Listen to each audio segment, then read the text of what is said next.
Du hast nicht? Du musst sagen zum Festsaal München TV-Studio. Beim Eisengatter vorbei dort. So, einfach reingehen. Ja, du musst mal fragen, also du kommst da schon rein. Ich schicke mal jemanden. Wir schicken jemanden vor, geht zum Eisengatter.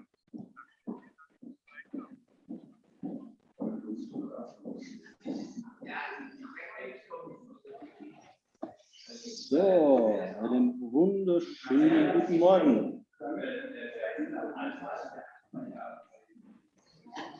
Carola, wir sind live. Das heißt, jetzt fangen wir erst einmal an und zeigen mal was Leute erwarten wird. Zum Beispiel am 28.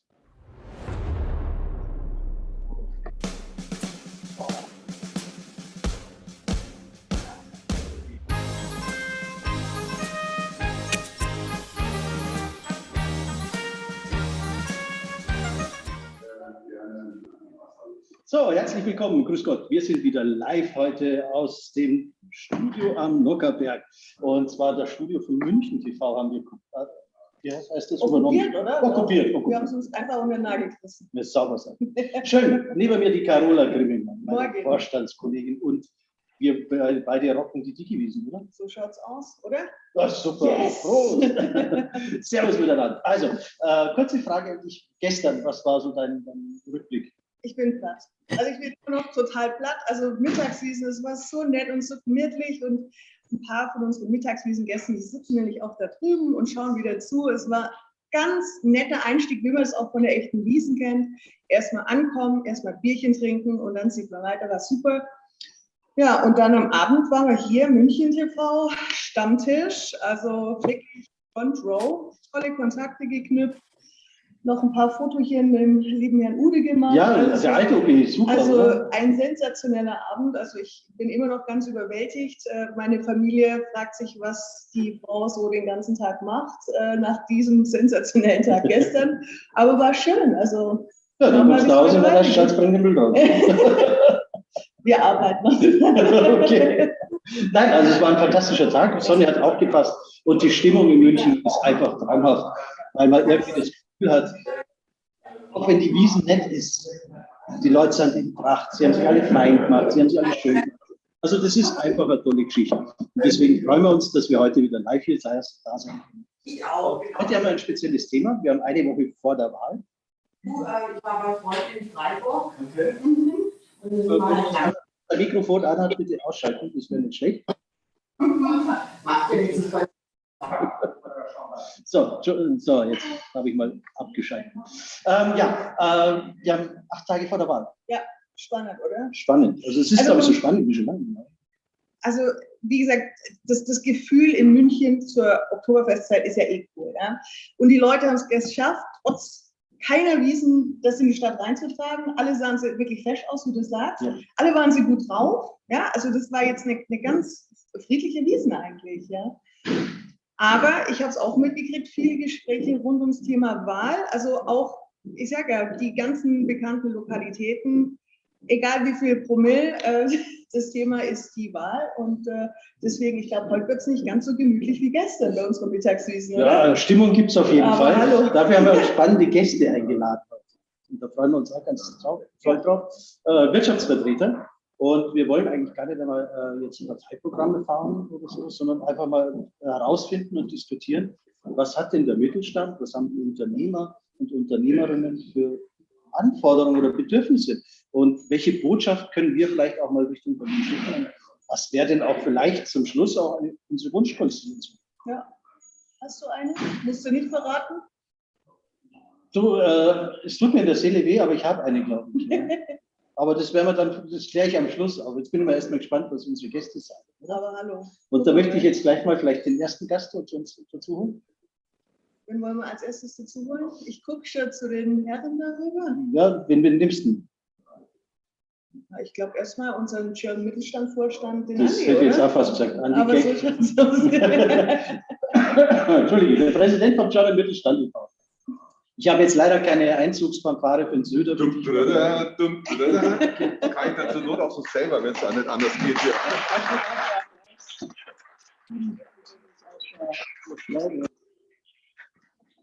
Servus beieinander. Servus, Andi. Servus. Schön, dass du dabei bist. Ja, schön, dass ich dabei sein darf, wie immer. Und heute in deiner Rolle als Präsident. Ja, nicht als Co-Moderator, sondern einfach meine Präsidentin. Auch schön. Toll. Großartig. Ja, ich habe halt deinen Job gekapert und Du schaust ja besser aus. ich genieße das sehr, ja. Du schaust ja viel besser aus und kannst es auch besser. Also alles gut, alles richtig. Gibt mir die Zeit auch mal was anderes noch zu machen. Also alles super.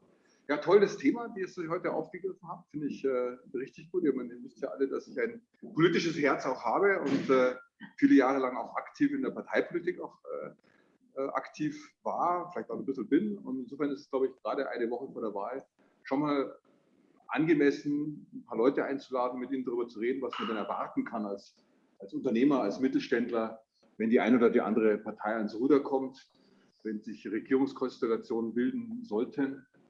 Und wir haben ja selber auch eine ganze Reihe von Forderungen aufgestellt, wie man aus dieser Krise, wir hatten das ja schon, ich habe es ja gestern nochmal durchgelesen, letztes Jahr zur Corona-Zeit ja als German Mittelstand eine ganze Reihe von Forderungen aufgestellt. Es geht von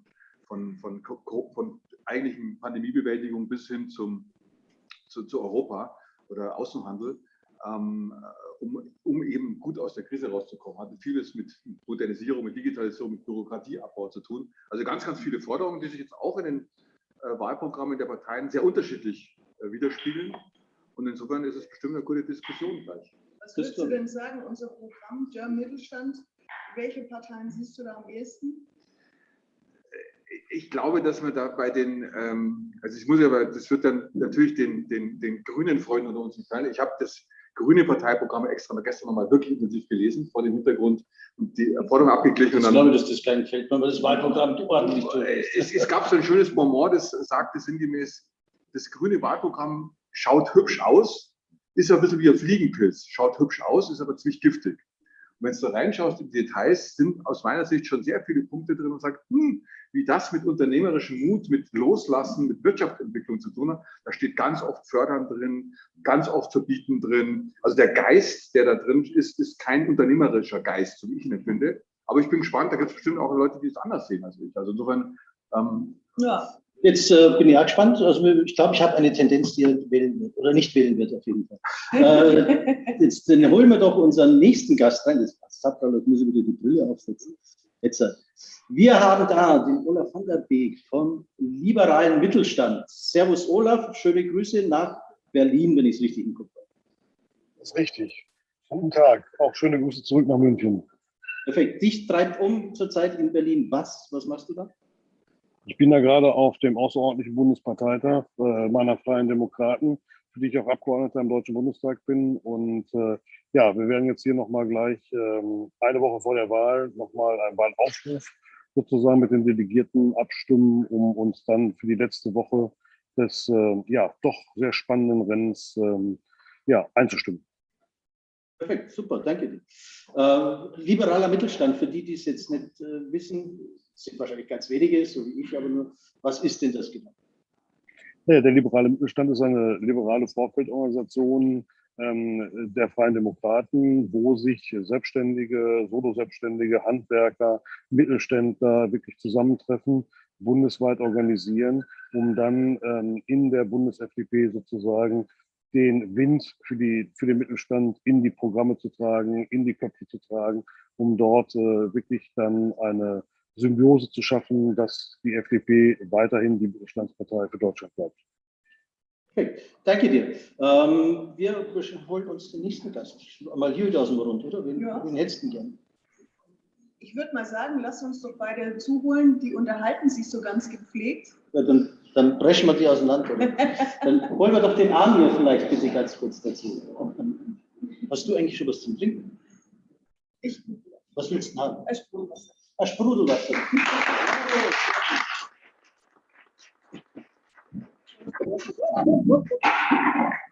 Das war der Rückpunkt. das ist von einem alkoholfreien Bier. Noch reingekommen. Ja. Ist gut. Es müssen noch irgendwie Rest von gestern sein. Ich glaube, das war die Herzlich willkommen. Wir haben jetzt hier am Tisch Amir Lugani dazugekommen. Du bist vom Grünen Wirtschaftsdialog, wenn ich sagen darf. Und wir haben den Thomas Sattelberger dabei, Mitglied des Bundestages. Ich finde es super, dass du dich hier auch in unsere Runde so ein bisschen dazugesetzt hast. Ja, so im letzten Jahr, ne? Auch im letzten Jahr, du bist ja Stammgast bei uns. Ja, Also, klar. was mich auch immer wieder freut, weil du bist auch wirklich ein sehr, sehr netter Mensch. Das seid ihr alle natürlich, Gottes Willen. Aber wir unterhalten uns immer sakrisch gut über alles, über Gott und die Welt. So ist es. Ein perfekter Mittagswiesengast, oder? Perfekt. Absolut. Wir würden ja am liebsten jeden Tag buchen, ne? Aber das macht er nicht mit. Ja, Amir, stell dich mal du doch ein bisschen vor. Gerne, ich bin ein Unternehmer aus München und in Schwabing liegt auch Arm und bin gerne hier. Vielen Dank für die Einladung. Den Andi kenne ich schon seit 2015, 2016. Ich bin ein Mittelständler mit ungefähr 500 Personen meiner Firma. Wir entwickeln Dinge wie Ladeinfrastruktur, wie Speicherkraftwerke, Solarkraftwerke, bringen aber auch die E-Mobilität voran. Für Unternehmen wie BMW und Co. arbeiten hier in der Entwicklung. Also es geht bei uns um sehr viel Transformation, Zukunftsthemen, die ich für sehr spannend und wichtig erachte. Also ich probiere immer in allem, was ich mache, auch den Sinn zu sehen. Und was gibt es Schöneres, als wenn ich meine private Mission mit dem Beruflichen verbinden kann. Perfekt, sehr schön. Also bin gespannt auf die Diskussion. Wir haben ja schon hier so ein paar andere Meinungen sozusagen aufgestellt, aber du hast ja auch als Unternehmer eine klare Vorstellung, wie die Welt in den nächsten 4 oder 10 Jahren auch sein soll. Und da werden wir dann auch gleich nochmal drauf eingehen. Thomas, möchtest du dich bitte auch nochmal ganz kurz? Thomas. Ja, kannst du noch Thomas. ein bisschen rüberrutschen, weil Wohin muss ich sieht man rutschen? gar nicht so gut, dass Soll du ich hier einfach rüber? Ah, danke, dass du mir das Ich sagst. traue mich nicht nochmal umzusetzen, aber ich probiere es. Ja? Wird schon so. gehen. Ich hoffe, du hast dir nicht wehgetan. Na, null. Passt es so? Ja, wunderbar. Vielen Dank. Perfekt. Ja, Dann also müssen wir noch ein Studio- Thomas Sattelberger, ich bin ja schon ein etwas älterer Jahrgang, 72 Jahre alt, 40 Jahre lang in der Wirtschaft, nicht bei den modernen Firmen, sondern bei denen, die modern werden wollen. Daimler, Conti, Lufthansa, Deutsche Telekom, da auch 15 Jahre im Vorstand. Und dann habe ich im zarten Alter von 67 habe ich entschieden, dass ich nochmal eine politische Laufbahn mache. Bin in die FDP eingetreten, wurde auch gewählt und bin jetzt auf gutem Listenplatz, sodass ich davon ausgehe, dass ich dann auch noch als 76-Jähriger die nächste Legislatur beende.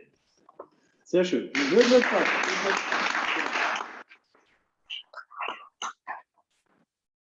Dann holen wir wieder aus dem Internet einen hervor, oder? Den Ingo? Guck mal, der sitzt hier schon und auch ganz schick gekleidet. Ja, oh, bei- Oh, das sehen wir hier. Doch, das sehen wir hier. Wo ist jemand schick gekleidet? So, Ingolf, servus. Hörst du uns?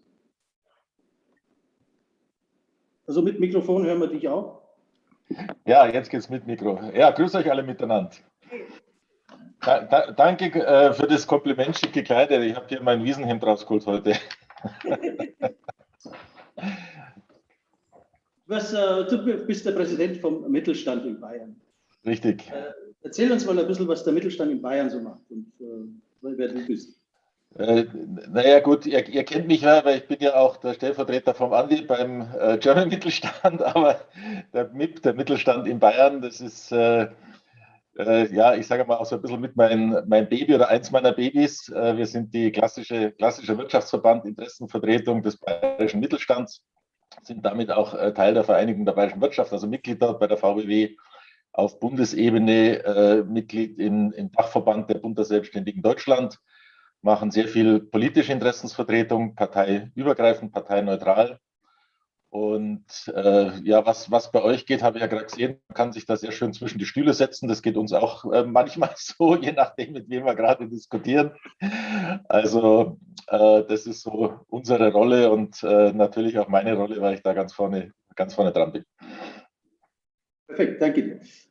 Jetzt habe ich noch 2 Bitten. Einmal könnt ihr noch ein bisschen aufrutschen vielleicht, weil wir gleich noch einen weiteren Gast hinzuholen, dass der auch in die Kamera kommt. Dann habe ich, Thomas, an dich noch eine Frage. Hast du was zum Trinken? Ja, habe ich, danke. Perfekt, super. Und dann gehen wir hier rüber und begrüßen den Thorsten Scheuer. Servus, schön, dass du da bist. Also, vielen Dank, lieber Werner.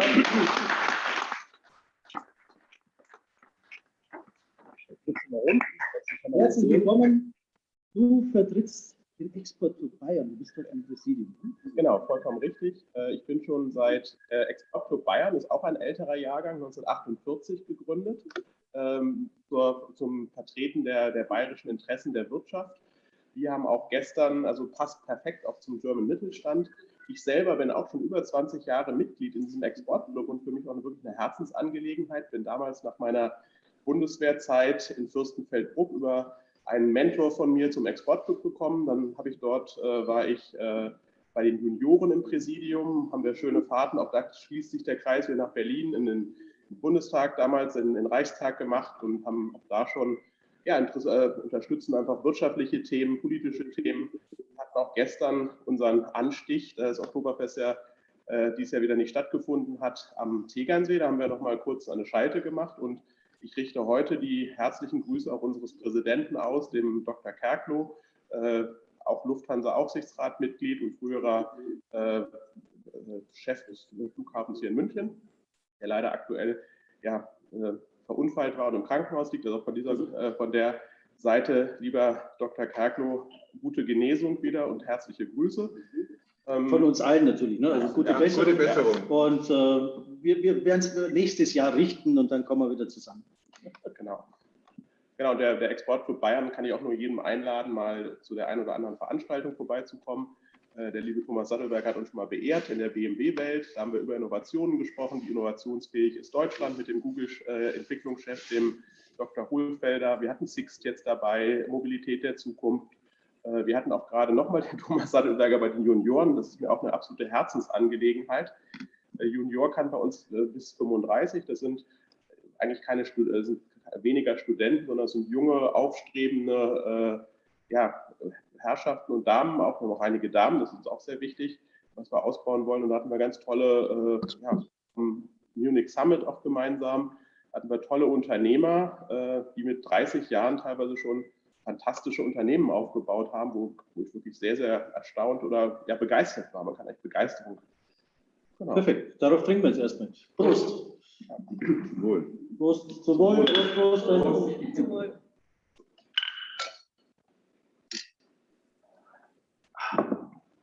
Geimpft, genesen und getestet. Das haben wir alle. Und gut aussehen. Manche mehrfach, manche nur einfach sozusagen. Deswegen, wir können auch locker hier zusammensitzen. Das möchte ich auch mal sagen. Muss man ja immer jetzt in der Zeit. Was aber auch richtig und wichtig ist. Ja. Dann stelle ich dir auch gleich mal die erste Frage. Wenn wir jetzt sehen, wir haben 2 Jahre oder 1,5 Jahre Corona hinter uns. Wie stark hat das Unternehmertum jetzt eigentlich wirklich gebeutelt? Ganz unterschiedlich. Es gibt, glaube ich, etliche, die durchaus gestärkt aus dieser Krise hervorgegangen sind. Es gibt natürlich etliche, die es auch böse erwischt hat, gar keine Frage. Ich glaube, das ist rauf und runter diskutiert. Ich werde keinem hier irgendwelche Sachen verraten, wenn ich das jetzt in die Breite gebe. Ich glaube, für viele, viele Unternehmen ist klar geworden, dass eine wichtige Zukunftsfrage ganz weit vorne steht, nämlich das Thema Digitalisierung. Und es ist ihnen klar geworden, dass das ein Thema ist, das vorangebracht werden muss. Und erfreulicherweise glaube ich auch, und das gebe ich dann sozusagen ein bisschen an die Politik weiter, ist sogar in der Politik angekommen, dass man tatsächlich beim Thema Digitalisierung vorankommen muss. Ich sage nur Stichwort Gesundheitsämter und Fax. Ich glaube, dann weiß jeder, von was ich spreche. Ob das jetzt, also das ganze Thema Bürokratieabbau. Und es ist schon erfreulich, dass man in den vielen Wahlprogrammen dann auch lesen kann, Bürokratieabbau, Digitalisierung. Ich kenne ja, glaube ich, keine Partei, die nicht das Thema auch mit drin hat, übrigens genauso wie das Thema Nachhaltigkeit im Sinne von ökologischer Nachhaltigkeit. Auch das ist erfreulicherweise aus meiner Sicht in allen Programmen mehr oder weniger vertreten, zumindest von den relevanten Parteien, ist also als Thema da angekommen. Die Frage ist nur, glaube ich, wie ernst es zu nehmen ist, sondern mit welchen Mitteln und Möglichkeiten, mit welchen Methoden sozusagen man an der Stelle vorankommen will. Und da glaube ich, da sehe ich schon sehr große Unterschiede zwischen den einzelnen Parteien, wie man das umsetzen will. Und ich glaube, da sollten wir auch ein bisschen darüber diskutieren, vermutlich. Ich meine, das ist ein guter Punkt, den du sagst. Ich meine, es gibt ja so viele Muss-Themen. Wir wissen auch, Klimaschutz ist irgendwie wichtig. Das muss angegangen werden, aber schnallst das jetzt wirklich? Hast du den Eindruck, jetzt ist der Zeitpunkt gekommen fürs Handeln oder schlufen wir jetzt weiter in die Digitalisierung? Was ist so dein Gefühl? Ich meine, das kann man ja an ganz vielen einzelnen Dingen festmachen oder auch nicht. Ich hab tatsächlich das Gefühl, dass viele Unternehmer und Unternehmerinnen mehr machen wollten, als sie zum Teil können und die Politik sozusagen zulässt. Also ich glaube, so eine Entfesselungsstrategie ist dann schon eine, die wir brauchen. Das Thema ist nicht nur bei Fridays for Future angekommen, sondern auch bei vielen Unternehmen, die wissen, dass nachhaltiges Wirtschaften für sie aus ökonomischen Gründen wichtig ist, unabhängig von ökologischen Gründen, aber auch überhaupt ein Thema ist, weil sie mit Nachwuchssorgen zu kämpfen haben, viele nach Fachkräftemangel. Und wer heute junge Menschen für seine Unternehmen begeistern will, glaube ich, kommt nicht drum herum, ihnen Sinnstiften, also Sinn mitzugeben. Und Sinn ist ganz oft eben auch die Frage der nachhaltigen Wirtschaften so zu beantworten, dass ein junger Mensch sagt, jawohl, in so einem Laden möchte ich arbeiten, da bin ich gern dabei, das finde ich cool, was die machen. Das brauchen wir. Habe ich gerade noch eine Frage. Ich meine, ihr habt es ja alle wahrscheinlich gelesen, die weltgrößte Reederei hat jetzt auch gesagt, wir wollen jetzt mit einem anderen Antrieb ausgehen. Siehst du da mehr die Politik in der Pflicht, mehr die Wirtschaft? Ist natürlich ein Zusammenspiel, aber wo siehst du so die Synergien? Also wo ist so der optimale Hebel? In der Pflicht sind natürlich die Unternehmen und die Unternehmer, die müssen die Investitionen bereitstellen, die müssen das wollen und sie müssen es auch machen. Die Politik ist aber genauso in der Verpflichtung, eben auch die Rahmenbedingungen so zu setzen, dass es Sinn macht. Ich will nicht schon jetzt zum 5. Mal eine Geschichte erzählen von meiner WEG mit 9 Häusern, wo wir gerne Photovoltaik reinbauen würden, die uns 125.000 Kilowattstunden pro Jahr ermöglichen würden. Aber die Gesetzeslage ist so kompliziert und so, dass diese Ansicht nachhaltige Investition sich am Ende des Tages nicht mehr rechnet, ja, weil es einfach die Vorgaben, ich will es nicht im Detail darstellen, so kompliziert sind, dass man sagt, okay, wir haben es jetzt erstmal wieder zurückgestellt, weil es sich einfach nicht rechnet, ja, weil die Gesetze zu kompliziert sind. Und da müssen wir eben von der Politik auch erwarten und können, oder wir erwarten als Wirtschaft und Politik, dass wir die Dinge machen können, dass entbürokratisiert wird, dass Bauanträge, dass alles, was dort dem Unternehmer täglich das Leben schwieriger macht, dass es einfacher wird. Da kann Digitalisierung wahnsinnig mit helfen. Aber da hilft auch etwas, was ich mal als Mut bezeichnen würde, nämlich Mut, die Leute mal machen zu lassen. Das gilt übrigens auch für den Mut, mal die Behörden, die ja oft mal kritisiert werden. Die Behörden können ja oft mal gar nichts dafür. Es sind ja die Politiker, die Gesetze machen, an die sich die Behörden halten können. Aber die Behörden oder die Verwaltung kann garantiert mehr. Es sind gute Leute dort. Aber man muss sie halt auch machen lassen. Also diesen Mut brauchen wir in der gesamten Gesellschaft, müssen wieder mehr wollen und ja, mehr machen. Gut, Armin, du bist ja als Unternehmer immer mutig, glaube ich, oder? Also ich gehe mal davon aus, das ist eine Grund-DNA von dir, ja, Mut so zu haben. Wie weit mutig siehst du jetzt in eurem Verband oder in eurer Gruppe? Wie stark ist da die Aufbruchsstimmung? Wie stark ist jetzt bei euch sozusagen, bei euren Mitgliedern, das Thema?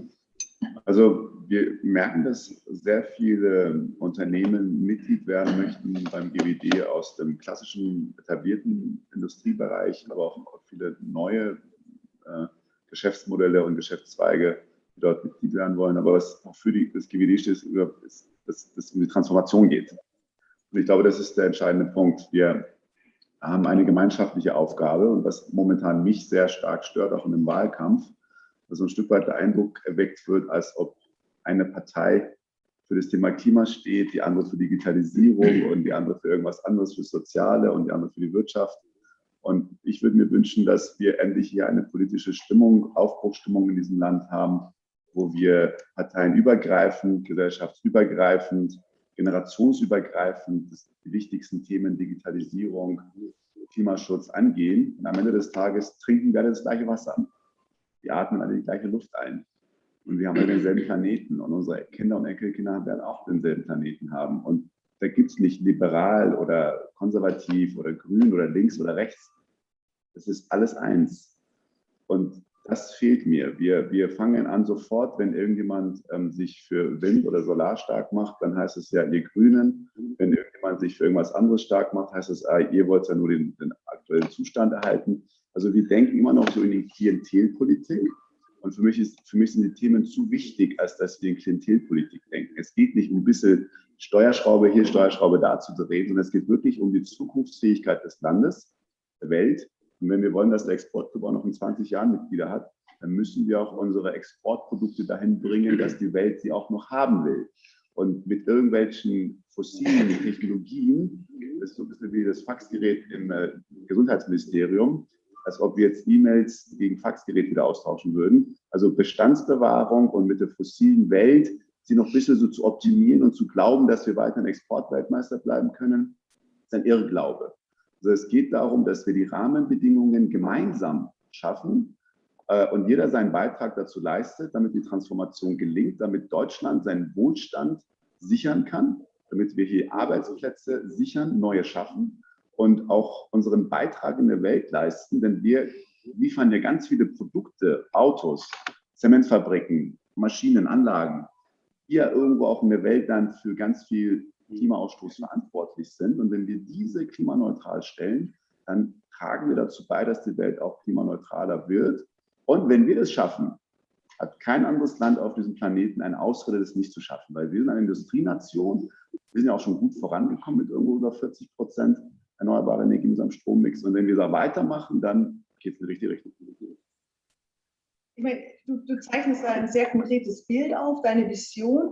Wenn du jetzt ein bisschen die Vision zurücknimmst und sagst, okay, der Tag nach dem Wahltag, wie würdest du dir das konkret vorstellen? Alle haben gewählt, es wird irgendwie verschiedene Konstellationen geben, dass irgendwie 3 große mindestens oder 2 große und eine kleinere die Regierung übernehmen. Wie stellst du dir das vor, um genau diesen Leitgedanken zu folgen? Ja. Ich meine, wir wissen ja alle, was wichtig ist, Ja. aber wie können wir das auch umgesetzt kriegen? Ganz konkret. Ich meine, das Land hat ja gezeigt, dass wir in der Pandemie in der Lage waren, extrem agil und flexibel Gesetze, Regeln zu schaffen, um da mal die Herausforderung zu lösen. Und ich will jetzt nicht dieses Wort im Mund nehmen, aber Inzidenzwert war ja sozusagen die Richtschnur für viele automatische Regelungen und Einschränkungen, die dann eingetreten sind, wenn wir dann die Werte überschritten haben.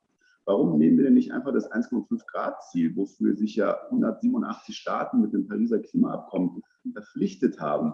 Warum nehmen wir denn das nicht für uns als Ziel, als Pfad und sagen, okay, wenn wir da nicht mehr auf dem Pfad sind, das bedeutet ganz konkret, wir haben ein CO2-Budget als Deutschland und wenn wir wie jetzt weitermachen, ist unser CO2-Budget zum 1.4. eines Jahres aufgebraucht.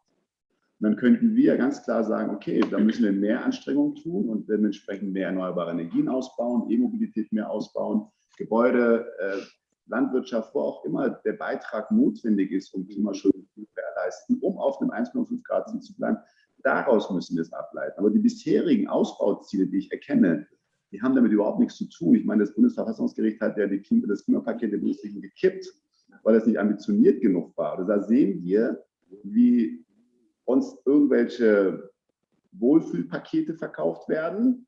Aber im Endeffekt haben sie mit dem, was wir leisten müssen, nichts zu tun. Und aus meiner Sicht ist die nächste Regierung wirklich jetzt verpflichtet, wie man es auch in der Wirtschaft machen würde, eine Strategie zu entwickeln, um das 1,5 Grad Ziel zu erreichen. Und nicht irgendwie so ein bisschen hier, ein bisschen da und Klientelpolitik, wie können wir dann noch ein bisschen die Kohlekraftwerke ein paar Jahre länger laufen lassen und die AKWs vielleicht doch nochmal retten oder das ist alles Schmarrn. Ja? Das würde ich mir wünschen, dass da wirklich ernsthaft an diesen Zielen gearbeitet wird, weil das bringt uns am Ende des Tages auch weiter. Ich blicke nur zurück, 1998 war die Umweltministerin Angela Merkel. Und damals gab es schon das Thema CO2-Bepreisung.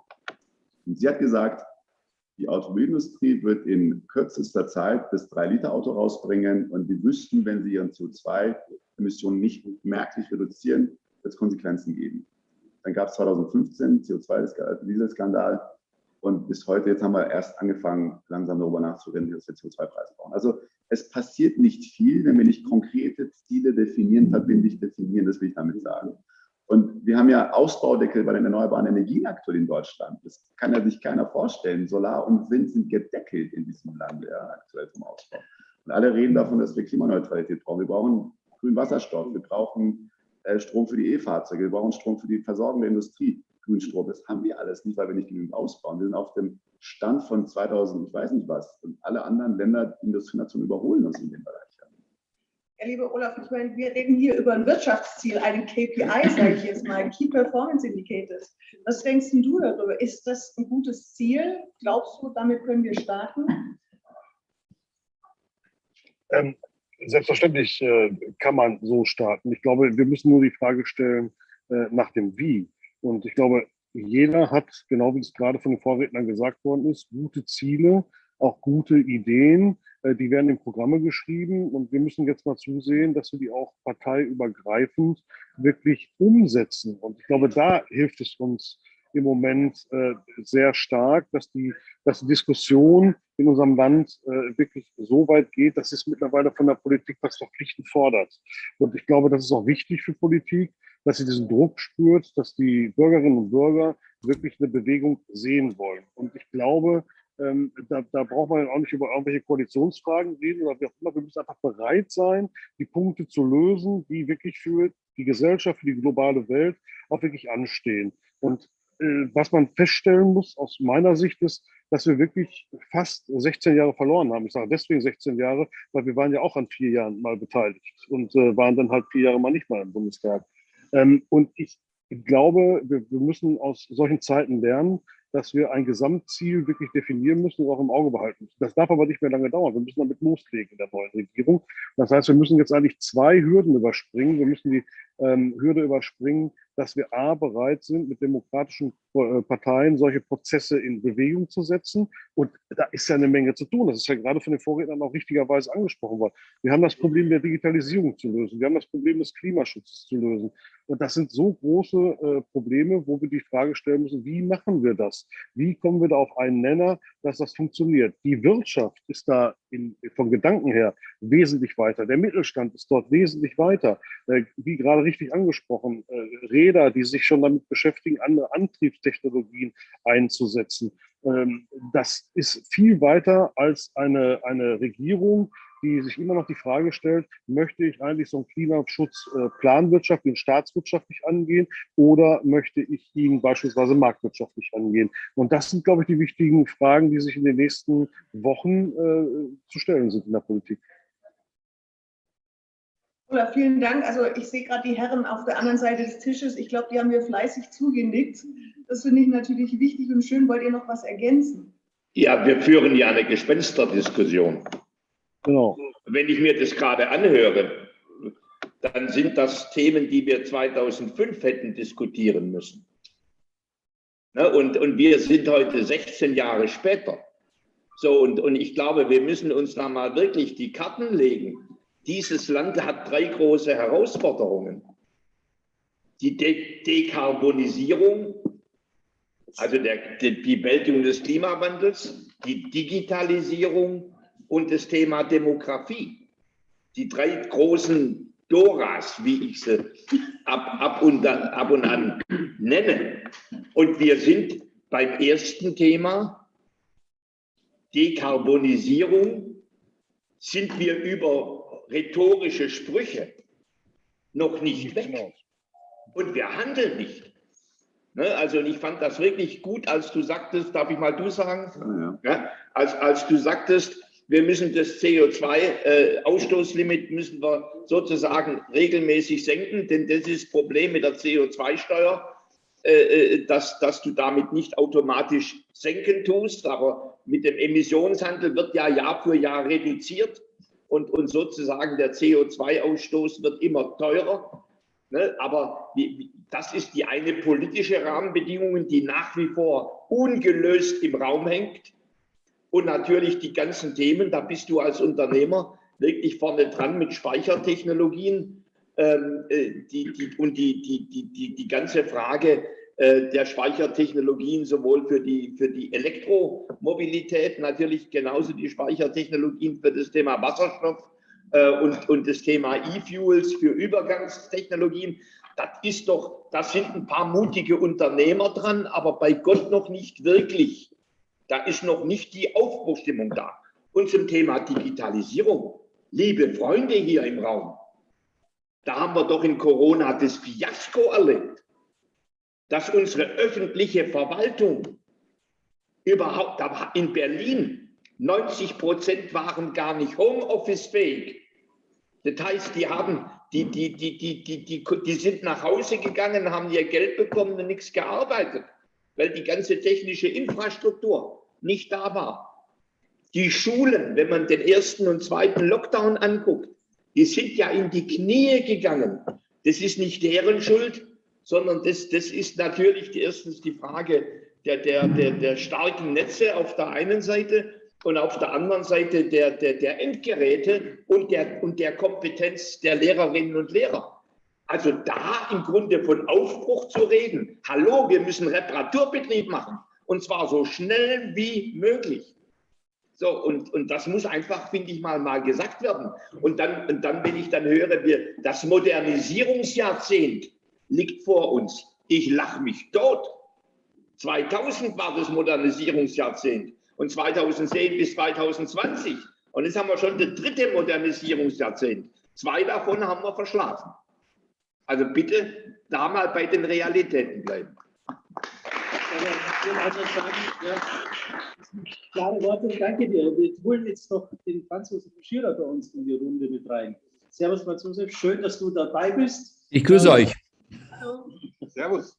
Herzlich willkommen zur DigiWiesen. Wir sind hier schon eifrig in der Diskussion. Es geht ja darum, was sind jetzt die Vertreter der Wirtschaftsverbände sozusagen, die Wünsche an die neue Regierung. Was haben wir für Themen, die wir anpacken müssen aus Sicht des Unternehmertums? Aber zuerst einmal freundliches Prosit und Prost. Prost. Prost. Wolle. Lieber Franz Josef, möchtest du dich bitte kurz selber vorstellen? Vielleicht in aller Kürze. Ich beobachte diesen Wahlkampf derzeit nur noch mit Staunen. Ich bin seit 25 Jahren hauptberuflich in der Politik, habe einen solchen Wahlkampf noch nicht erlebt. Auch was die konkreten politischen Aussagen angeht, kann mir noch nicht vorstellen, wie am nächsten Sonntag eine funktionsfähige Regierung zustande kommen soll, die dann halbwegs auch das Thema Mittelstandspolitik und Mittelstandsinteressen vertritt. Kann dem Ergebnis, wie gesagt, nicht vorweggreifen. Was für mich wichtig wäre, was die neue Bundesregierung angeht. Diese neue Bundesregierung muss einige zentrale Themen, und die sind in den letzten Bemerkungen schon angesprochen worden, mit auf die Agenda setzen. Und die wichtigsten Themen heißen, dieses Land braucht eine leistungsfähige Infrastruktur. Ich habe vor wenigen Tagen das Buch von Robin Alexander, Der Machtverfall, gelesen. Und der beschreibt Deutschland mit 3 Begriffen wie folgt: risikoscheu, überbürokratisiert und technologisch abgehängt. So beschreibt ein führender Autor die Bundesrepublik Deutschland. Risikoscheu, das heißt keine mutige Gesellschaft, sondern wir sehen überall Gefahren. So gehen wir auch im Moment mit der Corona-Pandemie um. Überbürokratisiert, wenn ihr seht, wie in anderen Ländern derzeit Genehmigungsprozesse und vieles andere laufen, sind wir massiv überbürokratisiert. Da habe ich persönlich eine ganz andere Auffassung wie viele in meiner Partei, die sagen immer, wer Bürokratie abbauen will, der muss Aufgaben abbauen. Für mich völliger Schwachsinn. Man muss keine Aufgaben abbauen, man muss schlicht und einfach, und das klingt jetzt für euch banal, Köpfe abbauen. Wir haben in den letzten Jahrzehnten unsere Verwaltungen so aufgerüstet. Jedes kleine Landratsamt, jedes Bauamt in einer kreisfreien Stadt ist so aufgerüstet worden, dass sie den letzten Maikäfer noch zählen, bevor eine Baugenehmigung erteilt werden kann. Technologisch abgehängt, liebe Freunde, ich war in meiner Zeit in vielen Auslandsniederlassungen des Freistaates Bahn. Ich konnte in China, in Indien, ich konnte in Wladiwostok auf der Transsibirischen Eisenbahn oder wo auch immer störungsfrei Telefonate führen. Ich kann es aber in meiner Heimatregion im Stimmkreis Kaufbeuren nicht. Da habe ich heute noch Gegenden, da kommt null Service, da kommt nicht mal mehr ein Balken. Deshalb diese 3 Dinge, mehr Risiko, mehr Mut in dieser Gesellschaft. Das Thema Bürokratie angehen, indem man einfach, und da sind auch wir in der CSU leider nicht frei, diese Staatsregierung hat seit der Amtsübernahme von Markus Söder rund 6.000, 7.000 neue Beamtenstellen geschaffen. Da mag durchaus was Sinnvolles dabei sein, aber da sind auch viele dabei, die sich tagtäglich ihre Existenzberechtigung selber nachweisen, indem sie unsere mittelständischen Unternehmer belasten. Und wir müssen auch den Bedenkenträgern mal gegenübertreten, die sich bei jedem Mobilfunkmasten, bei jeder Umgehungsstraße oder sonst was immer in diesem Rechtsmittelstaat zur Wehr setzen. Nochmals sind wir gespannt. Es sagt jetzt ein CSUler etwas, wofür ich in meiner Partei geschimpft werde. Ich werbe für meine Partei, weil ich meine Partei immer noch für eine mittelstandspolitisch orientierte Partei halte. Aber ich sage auch all den Unternehmern, die sich mit uns schwer tun, Die Alternative kann nicht lauten AfD, Linkspartei, SPD, Grüne und erst recht nicht Freie Wähler. Das sind verschenkte Stimmen. Wer sich mit uns schwer tut, für den ist, ich sage jetzt mal, die FDP immer noch ein Partner, von dem man voraussetzen kann, dass er Mittelstandspolitik nicht nur auf den Fahnen hat, sondern in einem Koalitionsvertrag auch umsetzen würde. So, das nur als knappes Statement mal von meiner Seite. Da muss ich jetzt erst einmal applaudieren, weil es sind klare Worte und ehrliche Worte, das muss ich immer von einem Politiker deines Kalibers nicht das beachtlich. Also Thomas und Franz Josef, ihr zwei müssen jetzt eigentlich zusammen auf die Bühne. Ja, ich bin leicht errötet, gell? Ja, aber auch wenn ich jetzt dem Amir zuhöre, der den grünen Wirtschaftsdialog vertritt, wenn ich ihm zuhöre, was er für Pläne, Ideen hat, dann würde ich mir eine ganz bestimmte Konstellation als Unternehmer wünschen und sagen, das wäre penny good, wenn das so zustande käme. Nur ich habe natürlich bei allen, vielleicht sogar noch, und das liegt gleich daran, dass ich selbst auch in der FDP Mitglied bin, der FDP noch am wenigsten Sorgen, also die FDP hoffe ich, dass er bald dabei ist. Bei der CSU würde ich mir die Frage stellen, damit auch letztendlich an die Union, kriegt sie ja irgendwann mal die Fahrt drauf, die man braucht für das Land, ja? Also den Wechsel, ich meine, ihr seid ja schon lange in der Regierung, also wie kriegt ihr denn intern das so hin, dass die Leute ins Ruder kommen, die wirklich was voranbringen wollen?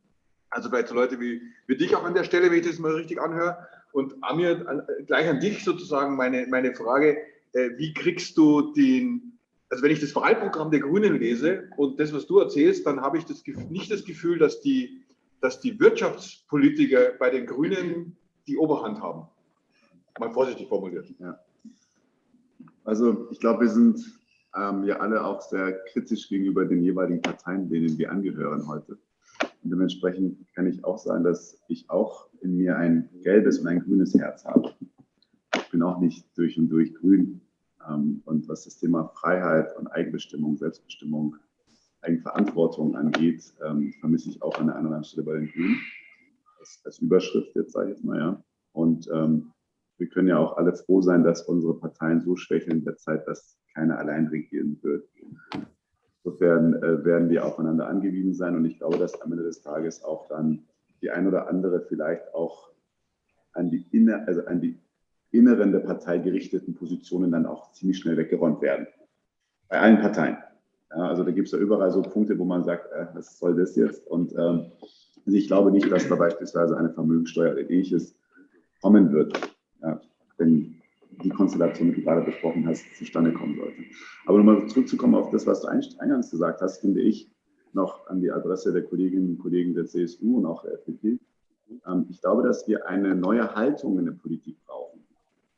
Aus meiner Sicht hat die Politik in den letzten 20, 30 Jahren sehr gut funktioniert. Das ging alles aufwärts.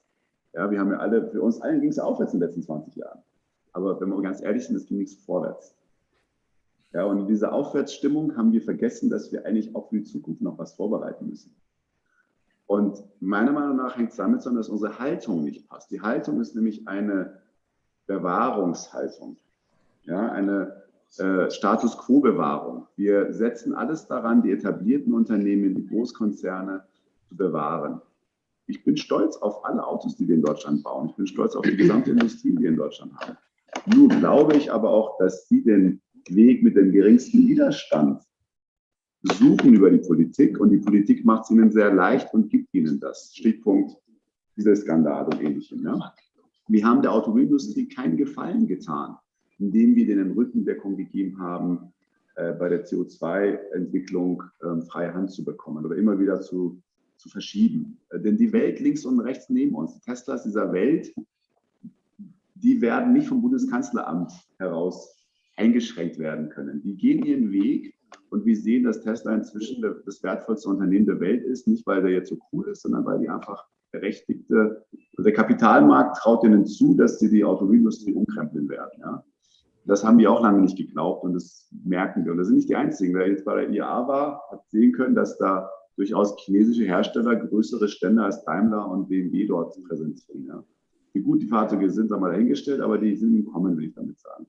Und unsere Haltung muss die sein, dass wir nicht bedingungslos eine Bestandsbewahrung machen. Was meine ich damit?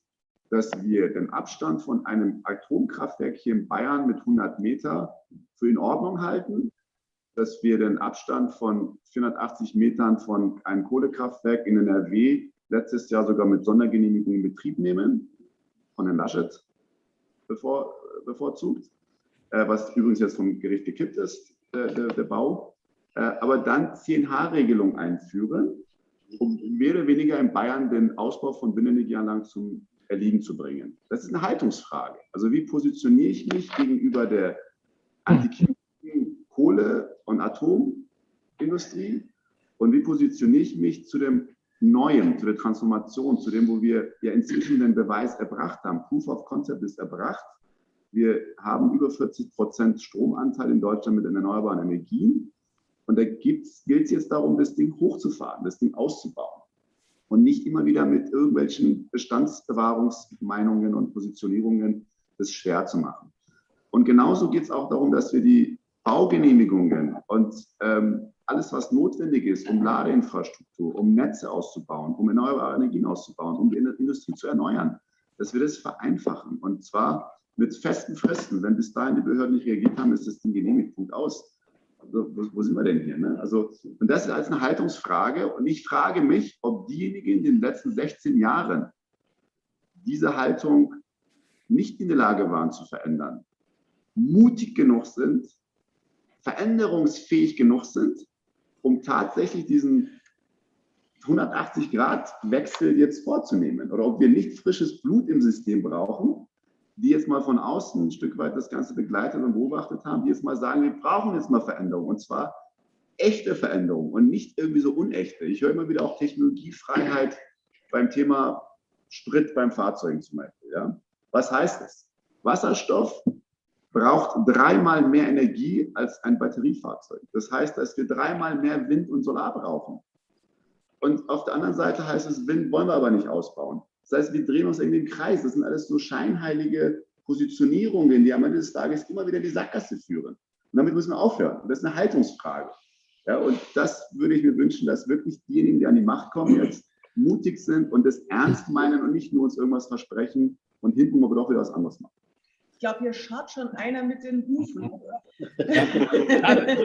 Darf ich was loswerden? Du sollst. Mann, oh Mann, Leute, also Entschuldigung, ich bin ein Mann des offenen Wortes immer. Ich bin einfach mit mir mal durch die Lande zu ziehen und zu schauen, wie groß die Begeisterung der Menschen beim Thema Energiepolitik ist. Jetzt sage ich euch mal die Erlebnisse eines praktizierenden Politikers. Die Menschen in Deutschland wollen keine Kernenergie. Die Menschen in Deutschland wollen keine Kohleenergie. Die Menschen in Deutschland wollen aber keine großflächigen Freiflächenanlagen für Photovoltaik. Wenn ich die Wasserkraft an Iller, Lech und Wörthacher tüchtigen will, dann kommt als erstes der Fischereiberater. Wenn ich das Thema Biomasse ausbauen will, dann kommen die Anwohner und sagen, zu viel Transport von Biomasse und dann riecht das Ganze auch noch. Und bei der allseits so geschätzten Windkraft, ich verstehe eines nicht, warum das in eure, Entschuldigung, jetzt bin ich wirklich mal brutal, in die Köpfe nicht reingeht. Was heißt denn 10H? Wenn die Bürgermeister und Markt- und Gemeinde- und Stadträte so mutig sind, wie Sie es eben gesagt haben, dann sagen die 10H, muss doch nicht sein. Ich kann als Kommune von 10H abweichen. Entschuldigung, 10H gilt doch nur, wenn die örtliche Kommune nicht bereit ist, davon abzuweichen. Und zum Zweiten, was das Thema Windkraft angeht, wisst ihr, womit wir schon geholfen wäre? Wenn wir die Windenergie, die wir offshore in Norddeutschland erzeugen können und die wir gar nicht verbrauchen können, wenn wir die endlich zu uns kriegen würden, wisst ihr, wie das System im Moment aussieht? Wir regeln oben die Anlagen ab, weil wir den Strom nicht wegkriegen. Und im Süden unten bei uns fahren wir mit Gaskraftwerken hoch. Das Ganze nennt sich Redispatch, kostet 1-2 Milliarden im Jahr. Das ist der Firma Tenet völlig wurscht. Die sagt, das wird über die Netzentgelte bezahlt. Und zum Thema Energie, ich müsste doch jedem energieintensiven Betrieb heute anraten, die nächste Standortentscheidung gut zu überdenken. Diese Politik hat dazu geführt, dass wir derzeit die höchsten Strompreise haben, dass wir Stromimportland sind.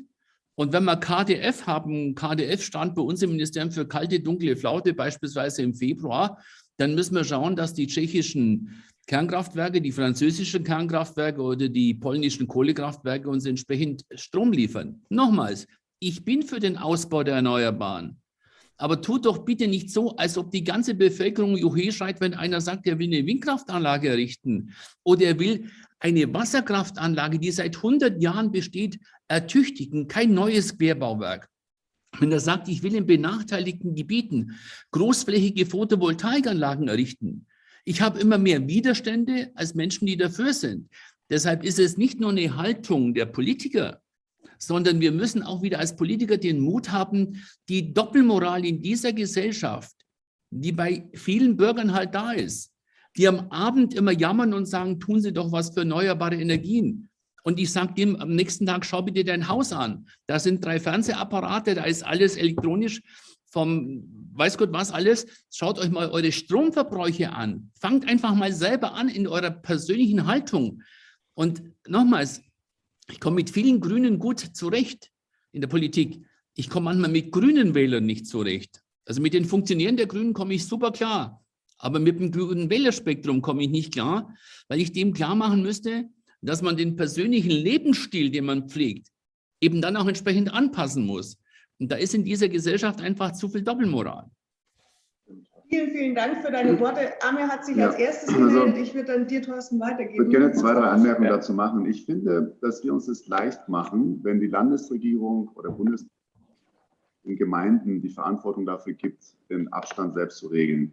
Und wir wissen alle aus der Praxis, was dann vor Ort passiert. Der Bürgermeister kriegt Morddrohungen, der Bürgermeister muss um seine Wiederwahl fürchten. Und das ist dann zu leicht gemacht. Und diesen Raum der Proteste vor Ort, den geben wir in dem Moment, wo wir diese Verantwortung auch lokal abgeben. Und das finde ich feige.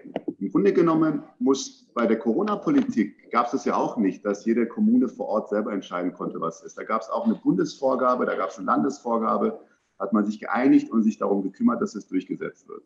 Und das ist der Fehler. Das ist ein Gebotsfehler, wenn von vornherein die Verantwortlichkeiten vor Ort abgegeben werden, dann ist das Ergebnis, das, was wir sehen, es findet kein Ausbau statt. Nicht, weil sich nicht die Bürgermeister nicht trauen, aber sie haben Angst und Sorge, so eine Spaltung vor Ort zu verursachen, wodurch sie dann wiederum nicht gewählt werden oder wodurch sie dann im Grunde genommen Angst zum Teil um ihr Leben haben müssen. Aber jetzt habe ich mich da überhört. Ich habe Sie ausreden lassen, Sie lassen mich auch ausreden, dann sind Sie gerne auch danach dran. Und ich bin der Meinung, dass die Landespolitik so viel Verantwortungsbewusstsein haben muss, um diese Dinge klar zu regeln, damit dann nicht vor Ort so viel Streit entsteht und Raum für Verunsicherung, Raum für die Proteste, Raum für Nörgelei entsteht. Wenn wir Autobahnen bauen wollen, wenn wir Flughäfen bauen wollen, dann machen wir es auch, dann setzen wir es auch durch. Und das andere ist zum Thema Stromterrassen. Ich erinnere mich sehr gut daran, dass der Ministerpräsident Seehofer damals Opposition und Regierung zugleich gespielt hat. Der hat in Berlin dem Ausbau des Netzes nach Süden zugestimmt, um dann in Bayern zu sagen, das geht ja gar nicht, wir müssen es unterirdisch bauen. Die ganzen Verzögerungen und Verteuerungen, die wir haben, sind darauf zurückzuführen, weil wir es jedem, aber auch wirklich jedem vor Ort recht machen wollen. Da erwarte ich auch mehr Mut und Verantwortungsbewusstsein, wenn wir mal entscheiden, die Netze auszubauen, dass sie dann auch ausgebaut werden und dann nicht jeder sich auch vor Ort nochmal dazu mit Ja melden muss. Also da finde ich es jetzt wieder wirklich spannend, wie wir über Mut und Verantwortung sprechen und hier wieder mal so die eigenen Defizite der letzten Jahre als Problem dargestellt werden, die nicht lösbar gewesen wäre. Die sind alle lösbar, wenn alle ein bisschen mehr Mut und Verantwortungsbewusstsein entwickeln würden. Vielen Dank. Jetzt machen wir erstmal eine kleine Erfrischungsrunde und Genau, Thorsten, jetzt bist du in der sehr, sehr, sehr, sehr gerne. Start schon mit den Füßen, dann ab der Ingolf und dann wieder der Platz für. Ich habe mich auch gestern mal umgehört bei den Unternehmern bei unserer Wiesn, was denen eigentlich wichtig ist. Und ich glaube, ein Punkt war wirklich auch für den Mittelstand die Entbürokratisierung. Das war wirklich ein Punkt, das hattest du auch angesprochen. Das ist, glaube ich, ein ganz wichtiger Punkt. Ergänzen würde ich gerne noch zur Digitalisierung, dass es nicht damit getan ist, wenn wir die Behörden digitalisieren. Das ist ein Teil. Wir müssen die Rahmenbedingungen in Deutschland schaffen, dass wir wirklich eine Digitalisierungsfähigkeit heben, Gaia X. Wir wollen nicht im Sandwich zwischen Amerika und China landen, wo wir im Moment sind. Ein ganz, ganz wichtiges Thema, was ich mir auch wünschen würde, wenn das die neue Regierung macht, ist das Thema Bildung. Mittelstand und auch unsere Firmen, die suchen händeringend gute Leute. Das ist ein Thema, was man aber ganz lange anlegen muss. Bildung mache ich nicht heute und morgen. Thema Schulen hat Herr Sattelberger schon angesprochen, ist eine Katastrophe aktuell, was läuft. Ein guter Freund von mir ist Direktor, also Schulleiter an einer niedersächsischen Schule. Die sind komplett alleine gelassen. Also dieses ganze Thema Bildung müssen wir schaffen. Wir müssen das digitalisieren. Föderalismus schön und gut. Auch da die Frage sollte sich stellen, warum jeder das Rad neu erfindet, warum man da nicht wirklich mit einer Lösung reingeht, was funktioniert und Befindlichkeiten von Landesregierungen, von Parteien wirklich mal überwindet und wirklich was Schönes da schafft, weil die Kinder sind die Leidtragenden. Das war der Punkt noch. Und zum Thema der Klimageschichte, ich glaube, da sind wir uns alle einig. Ich fand das gut mit, was eben gerade gesagt worden ist, die Doppelmoral. Das ist wirklich so ein Punkt. Ich würde auch das gar nicht so hinstellen. Ich fahre seit 20 Jahren Bahnfahrrad, wenn es passt.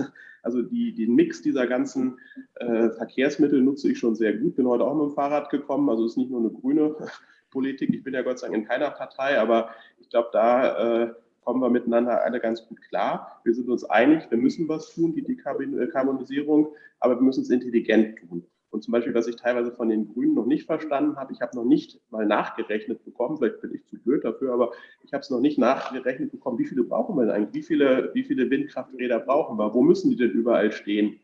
Und da fehlen mir Zahlen, Daten, Fakten so ein bisschen. Und ich glaube, das Thema Doppelmoral ist wirklich eine Sache, ich kann nicht hingehen, also ich möchte kein Land erleben nach der Wahl, wo wir dann auf einmal Rabattmarken haben, dass uns das Fleisch zugeteilt wird, dass wir irgendwelche Flüge nur noch rationiert bekommen. Also aus meiner Sicht muss es der Markt entscheiden. Das wäre für mich eine ganz wichtige Sache. Und das muss intelligent gesteuert werden und auch ich meine, wir müssen Vorreiter werden, auch hier als Deutschland, dass wir zeigen, die Technologie, unsere Firmen, die können neue Ideen, neue Punkte rausbringen, aber es muss international gemacht werden. Und da war ich immer ein großer Verfechter von Professor Sinn, von seinem Klimaclub, dass wir wirklich sagen, wir müssen da hinkommen, andere Länder überzeugen davon, da mitzumachen, dass unsere deutsche Wirtschaft auch wettbewerbsfähig bleibt und wir nicht die ganzen, auch da ist Mittelstand sehr wichtig, dass wir unsere Industrie kastrieren, dass wir uns da was auferlegen und international nicht mehr wettbewerbsfähig sind. Also das wäre auch nochmal ein ganz großes Appell, glaube ich, dass wir das mit klugen, intelligenten, aber auch internationalen Regeln oder gemeinsam voranbringen dann. Schön, danke dir. Jetzt haben wir noch ein paar Wortmeldungen, die müssen wir jetzt abarbeiten. Als erstes kommt der Ingolf dran, dann der Thomas, dann der Franz und dann hat der Olaf sich auch nochmal gemeldet. Also, ja, vielen Dank. Also war jetzt erst einmal für mich sehr spannend. Ich bin ja einiger der wenigen hier, die, ich sag mal, keiner Partei verpflichtet sind, sondern nur dem Mittelstand. Die meisten anderen haben ja irgendein Parteibuch.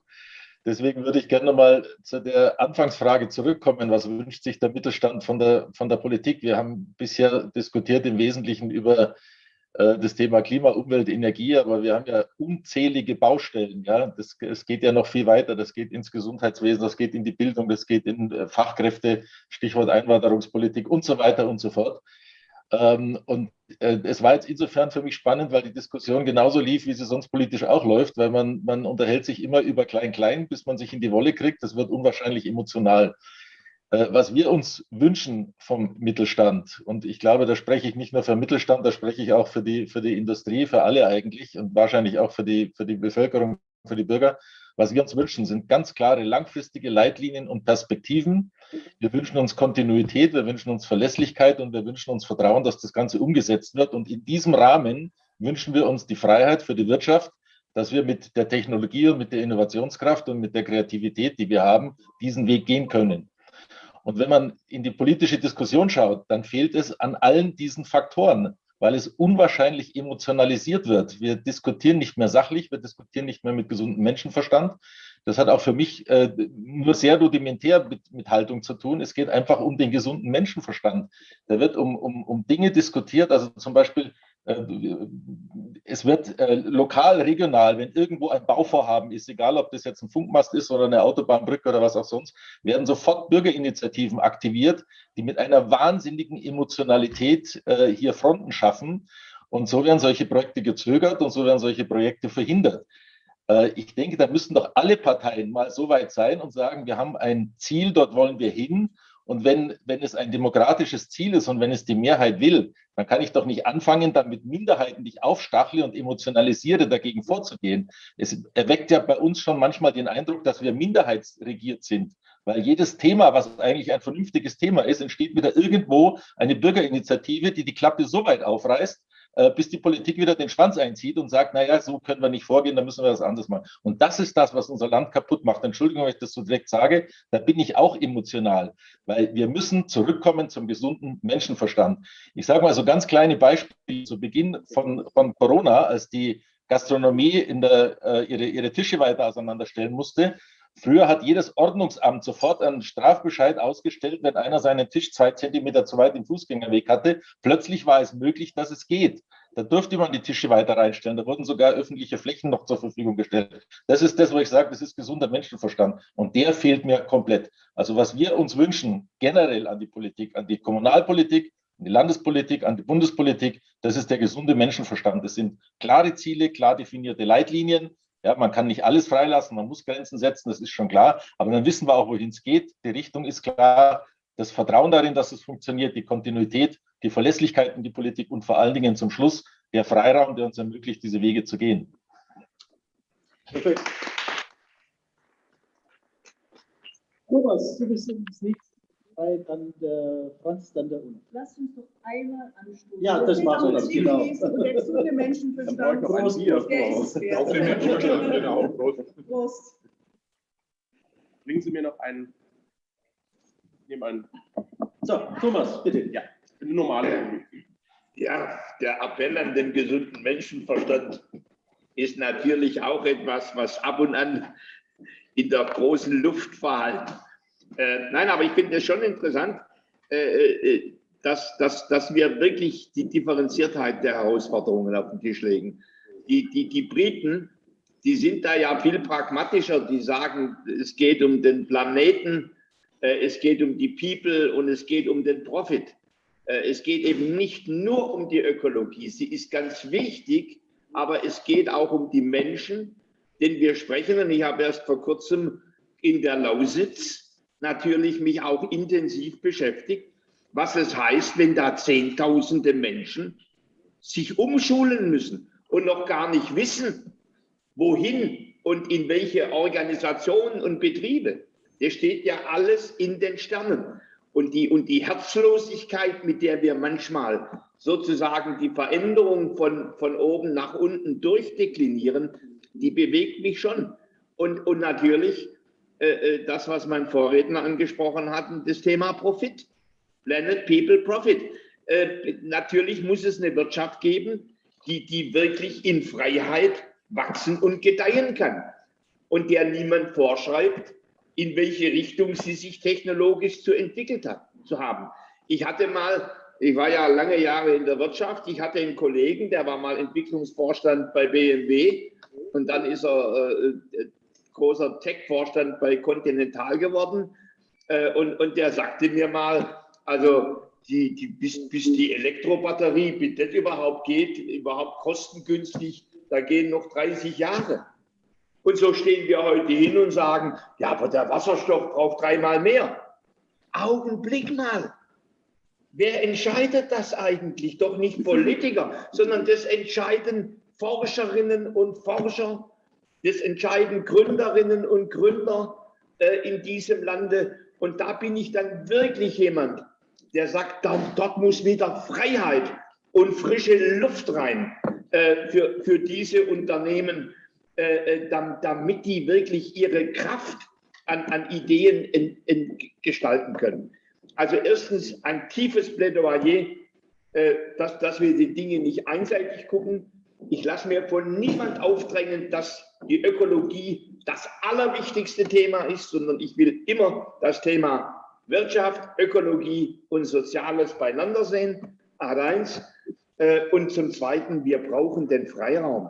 Wir haben in Deutschland, wir haben nicht sehr viele Rohstoffe, aber wir haben viele, viele Millionen gute Köpfe und die denken können. Und es kann nicht sein, dass Berlin sozusagen das Denken von Millionen ersetzt. Dort muss Freiheit rein ins Unternehmertum. Wunderbar, danke dir. Franz, du schaust auch schon mit den Füßen und danach kommt der Ole. Ja, vielen Dank. Vielleicht noch aus persönlichen Erlebnissen der letzten Tage und Wochen, auch im Rahmen des Wahlkampfes. Wenn du Firmenbesuche machst und fragst die Mittelständler, was berührt dich, dann stelle ich fest, dass ein Großteil der politischen Parteien in der Agenda die falschen Dinge nach oben setzt. Ich will da auch meine Partei gar nicht ausnehmen. Ich werde zum Beispiel von Mittelständlern höchst selten auf das Thema Steuerpolitik angesprochen. Die Mittelständler sagen mir, Scherer, lass mich einfach Geld verdienen, lass mich wirtschaften, dann zahle ich auch gern meine Steuern Prozent rauf oder runter.